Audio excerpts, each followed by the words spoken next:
And tell us about your early experience with poetry, your education with poetry, your early influences, and how did it first find you?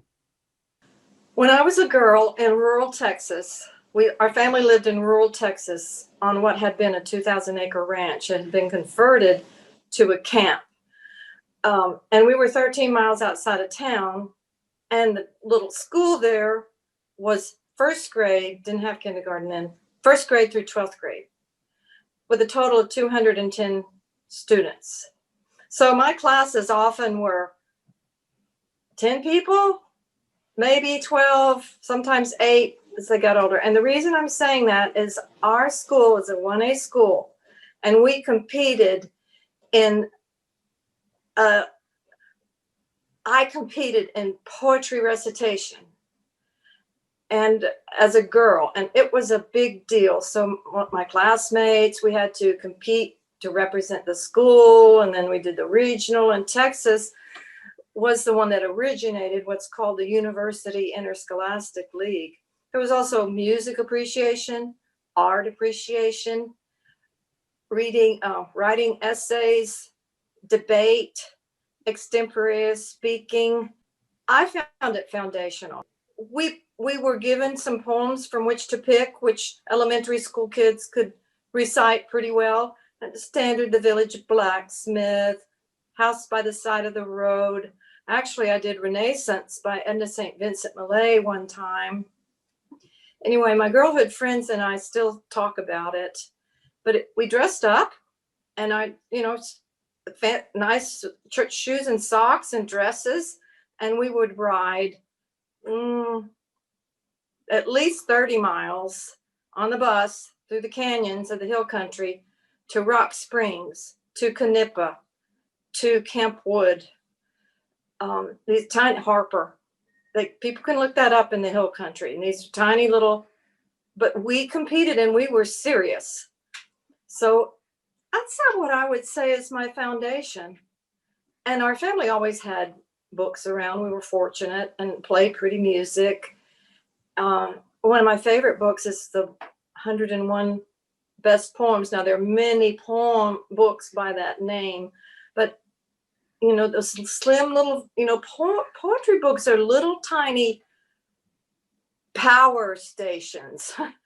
They're little tiny, and they just pack so much into it. So we would pull those out for family gatherings and pass it around and read excerpts from, like, the Declaration of Independence. And so we're kind of a storytelling family.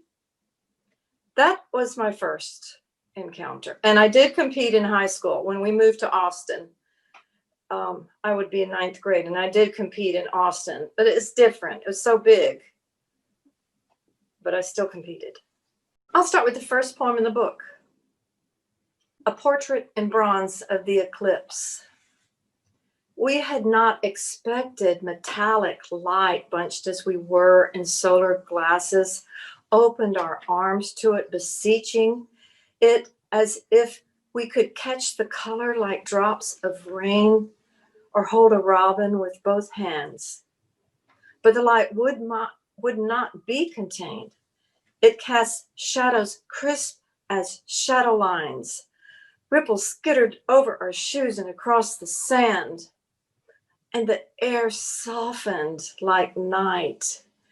And as it did, clouds rouged the horizon. And then it was gone. This one's called Baptisms. His family, straight as stalks, fixed their eyes on him like sunflowers follow the sun.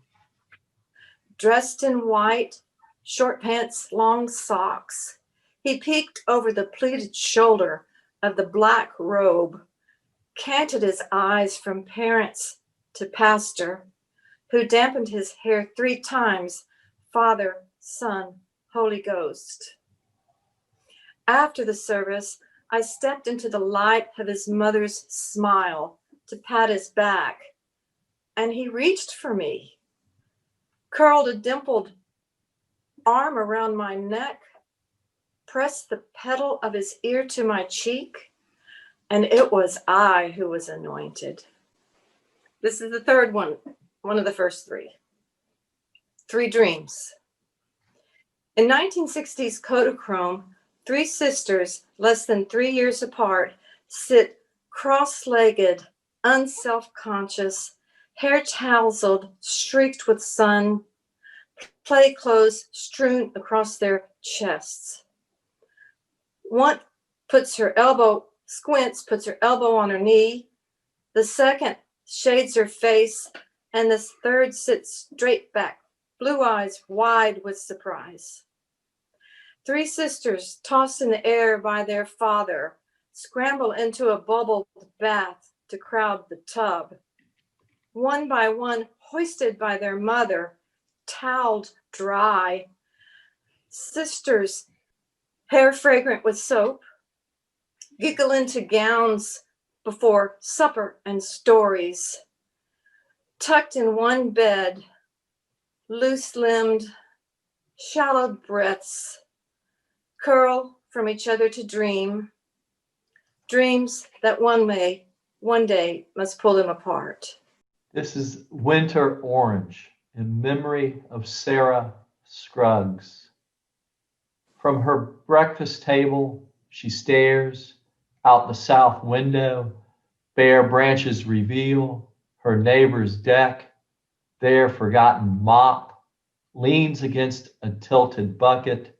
Before her, the pepper mill sits half full, salt crust on the shaker, paper napkins prim in their basket. She glances at her cookbook collection, noting her favorites, the frayed bindings taped for another new year, another new year. The solstice sun slants further unto her gingham cloth, first bright from the east, then high midday, lengthening from the west, the shadows sweep clockwise around wrought iron candlesticks. Absently, she smooths the pathology report. Ink stains her fingertips. The words bounce wild in her mind. Hounds trail her fear as she crashes through briars in territory unknown, desperate for escape. But I, the winter orange, call to her. I travel topographies and time zones to rest in her fluted bowl.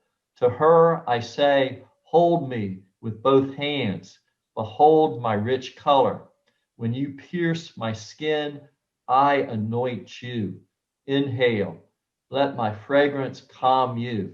Let my shaggy threads weave hope in your heart. Let me leathery core, pliant and strong, center you, and my cool, sweet juice nourish you.